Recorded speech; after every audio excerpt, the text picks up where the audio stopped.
तुम किसको ईश्वर मानते हो? हम विष्णु को ईश्वर मानते हैं। अच्छा, इसका क्या सबूत है कि विष्णु ही ईश्वर है? हमारे वेद, पुराण और ग्रंथों में लिखा है कि विष्णु ही ईश्वर है। ये तो तुम्हारे धर्म की किताबें हैं और इन्हें तो तुम मानते हो। बाकी दुनिया क्यों माने कि विष्णु ही ईश्वर है? क्या तुम्हारी किताबें ईश्वर द्वारा उतारी गई हैं या इंसानों ने लिखी हैं? हमारे आर्षि मुनियों ने इसे ईश्वर की प्रेरणा से लिखा है। प्रेरणा से लिखा मतलब? क्या वो किताबें सीधे आसमान से उतरी या सिर्फ राशियों की कल्पना थी? क्योंकि अगर इंसानों ने लिखा है तो उसमें गलती और बदलाव का खतरा हमेशा रहेगा।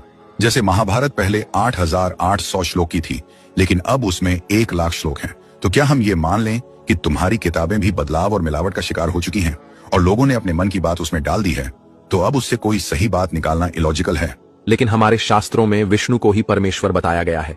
अच्छा, एक सवाल, क्या किसी किताब में लिखा होना ही सच होने का सबूत है?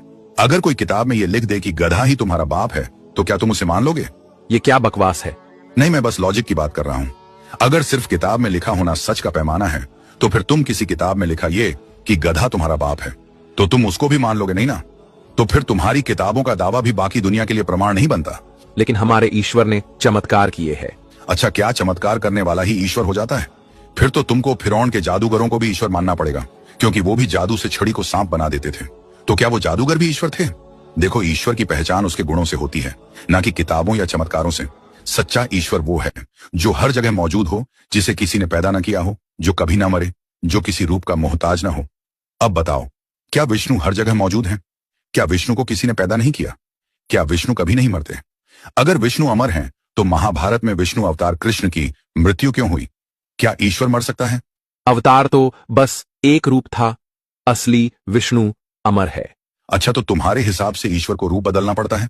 मतलब कभी वो इंसान का रूप लेता है, कभी मछली का, कभी कछुए का। क्या ईश्वर को रूप बदलने की जरूरत है? अगर उसे रूप बदलना पड़े तो इसका मतलब वो पहले वाले रूप में कमजोर था। क्या ईश्वर कमजोर हो सकता है? सच्चा ईश्वर तो हर रूप में मुकम्मल होता है, उसे रूप बदलने की क्या जरूरत है? देखो, असली ईश्वर वो है जो रूप बदलने का मोहताज ना हो, बल्कि हमेशा एक जैसा रहे। और वही सच्चा ईश्वर है जिसे हम अल्लाह कहते हैं।